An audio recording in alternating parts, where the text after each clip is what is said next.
live. We're live. Here we go, everybody. Hello. Welcome. As you're coming in, please say hello in the chat. Always love to hear from you if you are here. Also, if you're here for the first time, let me know. I want to know about that. Hello, everyone. Hello. I'm just making sure that this is indeed working. Let's see here. Let's see. Looks like we are indeed live. Yes.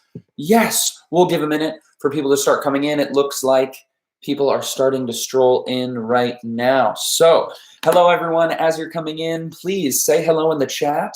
Let me know if you're here. Let me know if you're here for the first time. And then what do I want to know today? How old are you? I know that's not necessarily like an okay thing to ask all people, but since I'm not necessarily talking to any of you individually, and since no one really knows what you look like except for you, and now you all know what I look like, obviously. So how old are you? So that's what I want to know today. As you're coming in, say hello in the chat. Let me know if you're here for the first time, and then how old are you? Let me know how old you are. Wanna know. And don't be ashamed, you know? It looks like we got a lot of young people here. That's awesome. But if you're in here, you're rocking in your 40s, 50s, 60s, 70s, we love you as well. We're glad you're here. So as you're coming in, say hello in the chat. Let me know if you're here for the first time. Let me know how old you are. Here we go. Let's give some shout outs to some folks who are here. Leah Richards, she's 22, just like Taylor Swift used to be. She's here. Brian Slater, 20 years old. So exciting. Blitz the King, 12. The big one, too. That's awesome.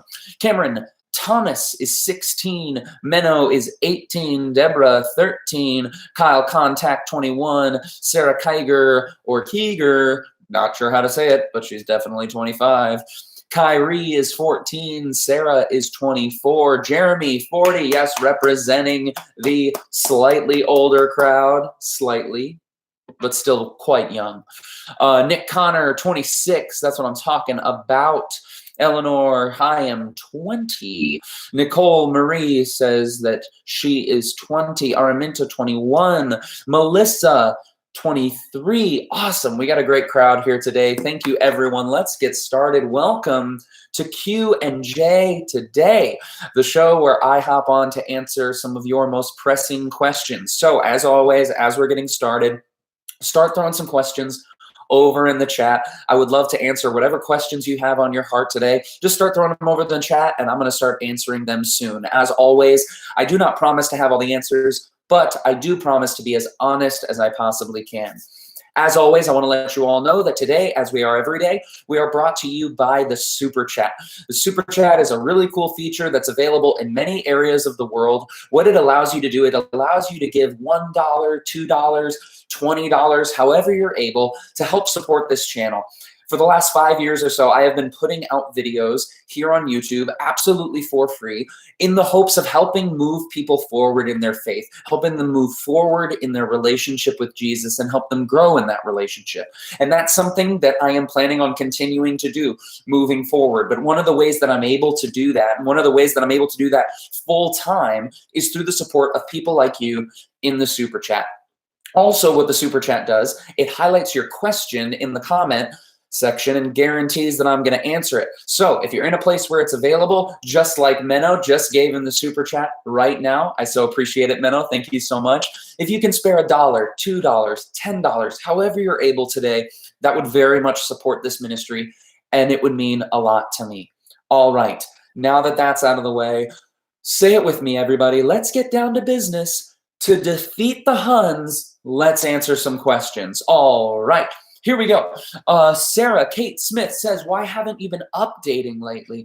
Are you going to continue the channel? So this is a great question.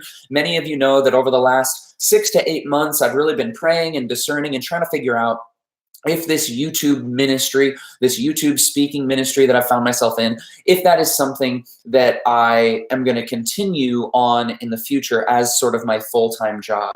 And I'll break the news right here. I'm going to come out with a video soon about it, but the answer is yes. Sweet Bear and I, we've discussed, we've talked about it, and we've decided that going into 2019, I am going to continue. In fact, I'm going to be adding a few new elements like Q&J Today. It is truly going to become a daily live stream, or as much as it can be a daily live stream. And I'm really excited about some new things we're going to be adding to the channel. But as always, these videos are done with the purpose of moving people forward in faith, helping them deepen their relationship with Jesus. And so I'm really, really excited to announce that coming up in the next couple days on this channel. But since you all are my favorites, well, yeah, maybe a little, but you all are here and I'm really excited about that. So I wanted to share the news with you. We have a couple super chats that I want to shout out. One from Menno, as we said, the other from Araminta Williams. Both are faithful givers to the super chat, faithful supporters of this channel. I thank you both so much. I want to answer your questions now. Menno asks, silence and solitude, how important is that to you? Very important. I myself am an introvert, so having some solitude, having some alone time really feels nice, especially with a lot of the work that I do. I'm traveling and I'm a guest at a church and I'm a speaker. So I'm meeting new people as I'm walking in. I'm up on stage in front of people, sort of bearing my soul. And then afterwards, I'm talking with people, I'm praying with people, I'm shaking hands. When I get done with that, I am so tired and exhausted. I love doing it. I feel so blessed to be able to do that kind of work. But when I'm done, I am so exhausted that I just want to like crawl into a hole and not talk to anyone for a few hours. So that kind of solitude really is very important to me. But also I try and start each morning with just at least a couple moments of just silence and trying to listen to God and silence with God. That's something I try and do every morning. I'm not perfect with it. I'm still working on it, but yes, it is something that's very important to me. Araminta, how are you? Araminta says, I've been going to therapy. I wish to have a better relationship. Is there a way to make a parent listen to you when something isn't right? If anyone else can help me with this, that'd be great. Well, first of all, I want to say I think it's awesome that you're going to therapy, seeking help, seeing a counselor. I think that's awesome. It's a great way to invest in yourself. That's something that Sweet Bear and I have been wanting to add into our lives for a while. I did, some counseling back when I was in high school and college, but haven't really made the time for it recently. So I think it's awesome, Araminta, that you are doing that. So another thing I would say, I don't think there's any way to make anyone listen to you ever. In fact, I don't actually think that's the right way to go about things. If you're trying to force someone to listen to you or force them to see your side, I'm not sure that's the most loving way to go about things, to be honest. I think the most that we can do, the thing that we can control, is to speak the truth in love as much as we possibly can. You cannot control another person's reaction. You can't control the way that someone is going to react to what you say. What you can control is that you can ask God, God, help me to communicate this thing with truth and with as much love and humility and grace as I possibly can. And then I think we have to let go of the response. We can't go in thinking, I need them to respond well. I need them to respond in this way. We can hope for that, but that doesn't change the fact that we have to say what we need to say. And so I'm not sure if that's helpful. That's just something that I continue to learn in my relationships and in my life. So hope it's helpful to you as well. All right. Ed. Hello, Ed. Ed has a question. Would you travel to the moon? What do you think? I would love to. However, with the way space travel currently works, as far as I know, especially with the launch and the takeoff, you're in a very, very tight space. And I don't really do well in tight spaces. I'm a big man. I'm a big guy.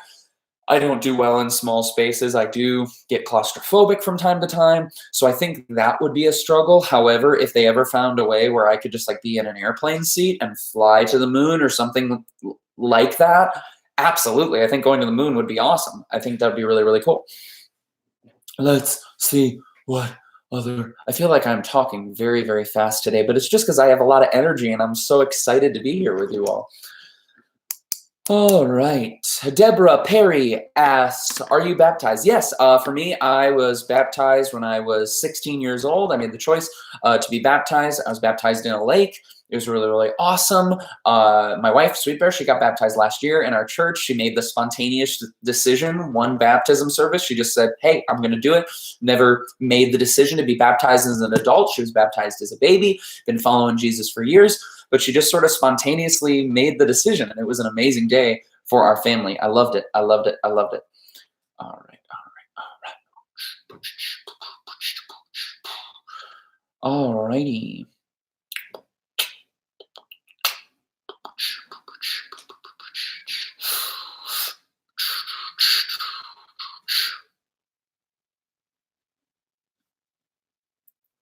God's Original asked, John, what do you do if it doesn't feel like Christmas? So what's really interesting, actually, is our church, Soul City Church, we just finished a series called Reclaiming Wonder, where we're talking about, how busy we get around the holidays. And oftentimes as we get older, especially, it's really easy for us to lose that wonder and that magic that we felt as a kid around Christmas time. And so if you're not feeling necessarily in the Christmas spirit or feeling anything like that, I highly recommend that you go and check out Soul City Church's YouTube channel or podcast and listen to the last 3 weeks of sermons there. One was given by me this past week, so I'm a little biased there. But for me, I know just getting really into that from a spiritual perspective has really helped me to sort of reclaim a little bit of that magic and wonder of the Christmas season. Because a few weeks ago, I'll be honest, I was not really looking forward to Christmas. I wasn't really looking forward to this season. And just getting back to the root of what Christmas is all about over these last couple weeks has really, really brought back that sort of wonderful feeling. So Eve Gilliam, thank you so much, Eve, for the super chat. I so appreciate it. She says, been praying for you in your ministry. So thankful for what you do. I am thankful for what you do. I'm thankful for your support. Thank you so much. That really means a lot. All right, what else? Cameron Thomas says, John, my mom is in jail. Please pray. I don't even know how to feel right now. Cameron, I'm so sorry. I really am sorry to hear about that. I'm sorry your mom is going through a really difficult time right now, and I'm sure I can't imagine what that's like for you. And what I would love right now, I would love to pray for you, pray for your mom right here on this live stream. And I would love for you all to start throwing some encouragement to Cameron. That is CAMRYN, Cameron, in the chat. Cameron Thomas for Cameron's mom. So I would love right now if you all wouldn't mind joining me in prayer for Cameron and Cameron's family. Lord, I just want to lift up Cameron right now, Father, and lift up the entire Thomas family, lift up Cameron's mom. I just pray for peace in that family right now, God. Peace in this really difficult, troubling circumstance. I pray that you would just clarify in Cameron's heart that you are there. God, you are with that family. You are with Cameron's mom, even in prison, even in the difficult times, Lord. That's where you show up in the middle of the storm. You show up. And God, I pray that Cameron and the family, God, would just be aware of your presence, Father, would be aware of your presence in this difficult time, and that whatever it is they need right now, that you would provide it for them. And I want to pray this in Jesus' name. Amen. Awesome, awesome, awesome. We love you. Thank you for being willing to just bring that forward. I think that's a tough thing. It's a tough thing to talk about. But I hope you know that you have a community here on Q&J Today that loves you, that cares about you, and we're going to continue to pray for you. Is it Dion? Thank you for the super chat. I so appreciate it. Thank you. That really means a lot. Dion asks, how do you deal with the fact that hell is forever? I don't think I can answer that. I don't think I can answer this question. I don't know how anyone necessarily deals with that, but one thing that I do know, and one thing that I am confident in, is that a life with God, both now and throughout eternity, is far better than a life without God. And so I am going to do everything that I can, everything in my power, to live my life with God, to live my life following Jesus, and to try and do everything in my power to encourage others to do the same. Because whatever your specific beliefs are on hell and the architecture of hell and exactly what that looks like, one thing the Bible makes very clear is that a life apart from God, both in this world and the next, is not pleasant, is not good, and is not what he desires for us. God desires for each and every one of us to be reconciled to him and to live with him in relationship forever. And so the way that I deal with that, the seriousness of hell, regardless of what it looks like, the way that I deal with it is I take it very seriously, and that means I want to encourage as many people as I possibly can to be reconciled to God in relationship with him, to begin to follow Jesus so they can experience that relationship that they were created for, so they can experience it forever. I actually take it as a hopeful thing, that there is an alternative to that God gave us an alternative through Jesus to be able to live in relationship with him for all time. And I think that is awesome. And I think that is also a great place to end. Thank you all who gave in the super chat. Thank you to everyone who asked questions. I'm sorry I couldn't get to all the questions today. Sweet Bear and I, we got to leave the house here in about 10-15 minutes. But I hope to be back. Don't think I'm going to be able to be back tomorrow, but hope to be back sometime again before Christmas. If not, a very Merry Christmas to all of you. I love you all. Keep being awesome. How do I end this?